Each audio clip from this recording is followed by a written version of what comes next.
I'm white, he's black. He has literally been pulled over for driving in the left lane on a highway for too long. Now, I don't know about you guys, but I have never in my life been pulled over for driving in the left lane for too long. Like, not once. Exercising while black should not be a death sentence. Agreed. Agreed? Agreed. Agreed. What would you do? Like, Ride through white privilege. Take us on the journey. the journey through white privilege. Let's talk about all the white privilege you've seen in dating me for the past almost 6 years. 5.5 years. I've seen you karate out tickets with white officers. That's worked a lot. I will say that that's a skill of yours that you perfected. Okay, not to veer off the race topic, but I don't know if that is a male-female thing or what. I don't cry on purpose to get out of tickets. I cry because I'm a freaking crier and I'm working on it. You're a brat. But you're right. I bet white privilege plays a part in there. I bet if there was a black girl doing the same thing I was, that, again, not to put this stereotype on all police officers, but quite possibly she could have gotten a ticket and I couldn't. We don't know that. We haven't done like an A/B test here, but that is probably at a time when white privilege came into play for me. I've been in college and I've also seen another instance of white privilege. So I was at a party and I saw a white guy absolutely going in on a cop. Just like F-bombs, B-bombs, piece of shit. And I'm just like, in the back looking like, wait, hold on. Like, who was it? yeah. Okay.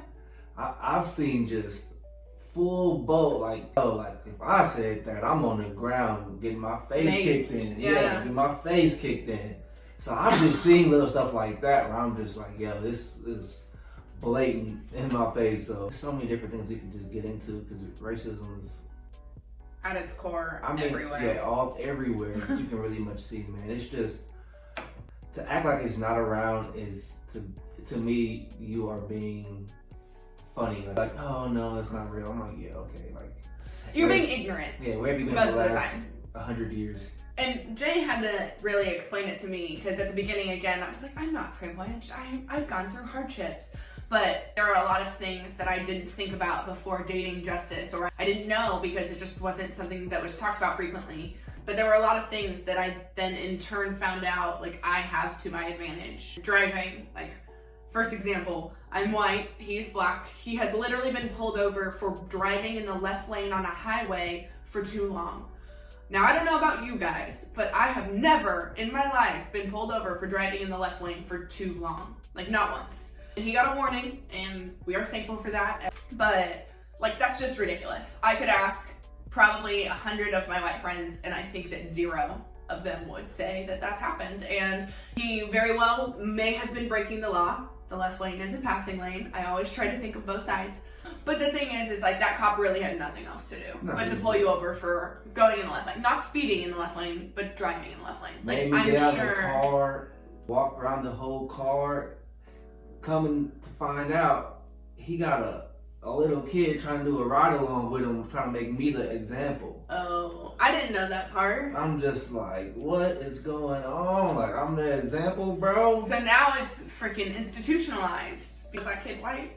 Do you know? You know he was white. In turn, teaching that trainee or that cop to be like, hey, you can pull people over for driving in the left lane. Again, he could very well have been breaking the law, but like, to me, thinking about where a cop's time is best spent, like, why are you teaching my fiance a lesson, which he won't do it again, to spend their time pulling someone over for something so small as this, rather than catching Sally Sue over here for going 80 in a 65. Another example of white privilege. I've never experienced that, and I'm sure none of my friends have, but also that it's being taught to younger generations, and it's just gonna keep happening and happening. So it's hard because, like, a lot of the things I want to say lead back to my being a feminist. For those of you that don't know, I am also a feminist. Or to kind of like separate the two. But I don't get scared when I go to the store. I get nervous if I'm in an all-white room. That sucks. Like that, I'm thinking in my head like at least 40% of the people in here have a racist bone in their body. I'm like, yo, like at any point in time, something racist could be said to me, or like a racist act or whatever it could be. But that's not a white privilege thing, I don't think. That's just comfortability. Because same thing, I mean, we talked about in episode 1, which again, if you've not seen episode 1, go watch episode 1. But if you would, and you feel comfortable, answer the question above, just to what's truest to you. And then Jay and I will try to pull some of the responses for episode 3 and hopefully get to have more of a conversation with you instead of just a dialogue here. Switching all of these stereotypes around a little bit. I actually was pulled over yesterday with him in the car, champagne on the ground for my Mother's Day brunch, and my knee, I had surgery Thursday. So, in a construction zone. Flying. He's literally gunning me standing out of his car. Jay says cop, I see him. Like most people do, right? We slam on the brakes. He gets in his car, I know it's me, turns his light on, I just get over in the right lane. Jay's like, keep driving home, just in case. Because like, rightfully so, if I were to pull over, that would look real sketchy. But sure enough, I see this man get in his car, swerve all the way over, what was it, 4 lanes? Yeah. 3, because of construction. 3 lanes, he goes from the slowest lane to the fastest lane, all the way back to the slowest lane with his lights on, pulls me over. I knew it. At this point, I'm not crying, so. Comes over, he clocks me at a 73 and a 50. So he asks for my license and registration. I find my license rather quickly because it's in my wallet, and I know where that is. I start rummaging around for my registration. A minute, 2 minutes? Probably a minute. Probably like a minute. But like in my mind, that was a long minute. Like, it's a really long minute.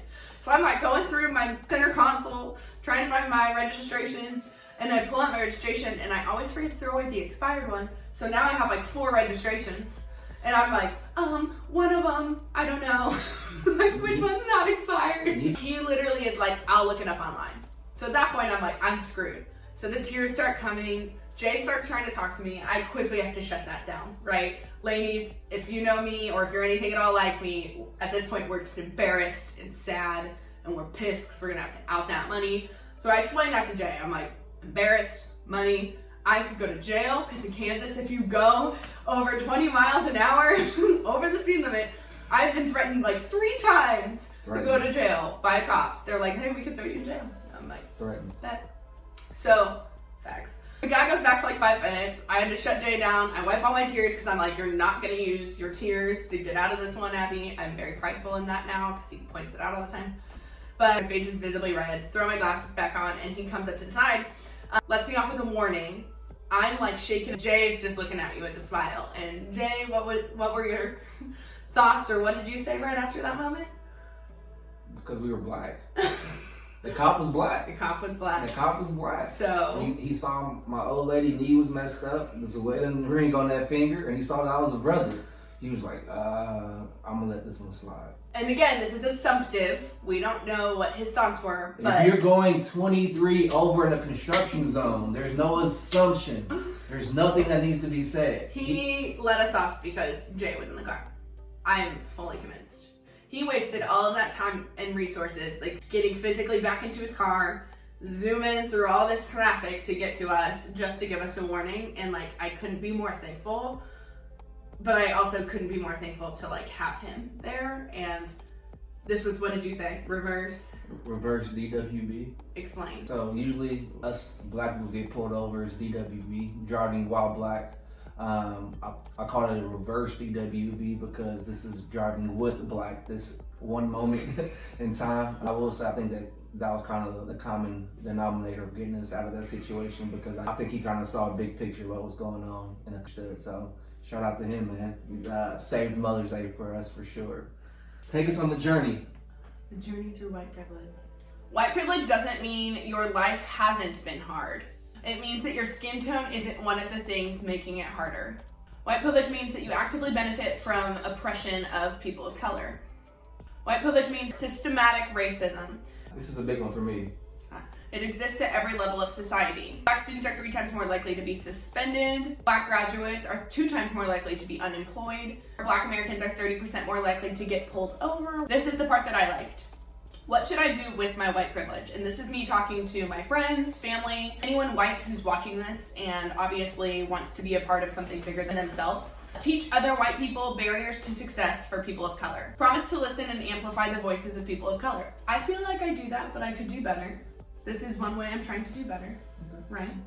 This is my favorite, personally. Be more than not racist, but actively anti-racist, meaning don't just run 2.23 miles and post it on your Instagram story, but actively tell your followers, hey, we have to do better. Shout out to Hannah McMacken, you are an inspiration, and I agree with everything you've been posting on the topic. But saying that we have to hold ourselves to a higher standard and do better, not just for us and those around us, for our whole nation, again.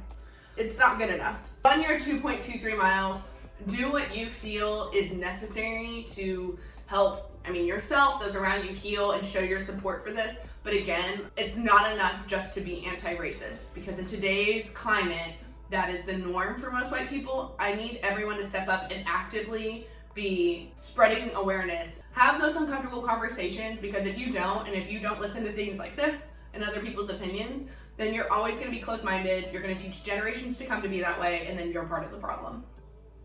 What if white guys actually say black jokes to each other, and another white guy steps in hey, that's over the line? No, it's not. I don't think that happens. I think it does. Same thing with black guys too, though. You know what I mean? I need to give credit. There are white males out there that will say something. Now, is that the norm? I definitely don't think so. Coming from a white community. What do you mean? You grew up around white guys, right? Oh yeah. Yeah, you saw how they messed around with each other, you know what I mean? Unfortunately, I've seen, and this was in way younger days, but I've seen groups of my white guy friends say racial slurs, but then hang out with black people. And so I don't know if age came into that and they started actually changing their viewpoint, or if a joke was just a joke, but even then it's inappropriate. So I would say a bunch of white guys say stuff and then in fact turn around and hang out with you or me or your friends. I don't know. Or anybody. Yeah.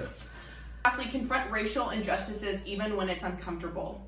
We have a lot of very uncomfortable conversations on here, and we hope that you join in. And we have a lot of, if you guys know me at all, I like to have these kind of conversations often.